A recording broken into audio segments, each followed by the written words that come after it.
US President Donald Trump ended trade talks with Canada Thursday night because of the Ontario government's anti-tariff television ad campaign in the States. So why is Trump upset with the ad campaign, and what does this mean for the trade relationship between Canada and the US? First of all, the Ontario government paid about $75 million for the ad to air across multiple American TV stations. The ad featured clips of Reagan from 1987 speaking about tariffs and the impact they can have on Americans. Then the worst happens.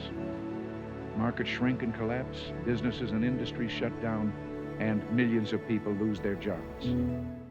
On Friday, Ontario Premier Doug Ford said he will pull the ad on Monday, but not before it airs during the World Series this weekend. The Ronald Reagan Presidential Foundation and Institute posted on social media that the ad misrepresents the address, but Doug Ford's office responded saying the commercial uses an unedited clip from a public address, which is available to the public. Liberal strategist Charles Bird says this ad stung Trump.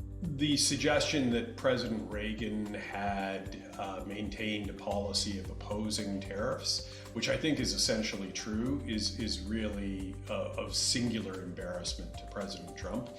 And it's especially acute given that we are beginning to see hints of rising prices in the US, brought about by his tariff policy, not only in relation to Canada, but also other major trading partners. And looking at trade, Colin Robertson, a fellow at the Canadian Global Affairs Institute, says the trading relationship will continue. So I look at it as a pause, but my guess is we'll find some resolution, and I hope we'll be back negotiating again, although the challenge for us is that there really is only one person making decisions, and that while we're dealing with members of the administration, it's harder now because of the government shutdown. Prime Minister Mark Carney left Friday for Asia, where he's expected to encounter Trump at back-to-back international summits.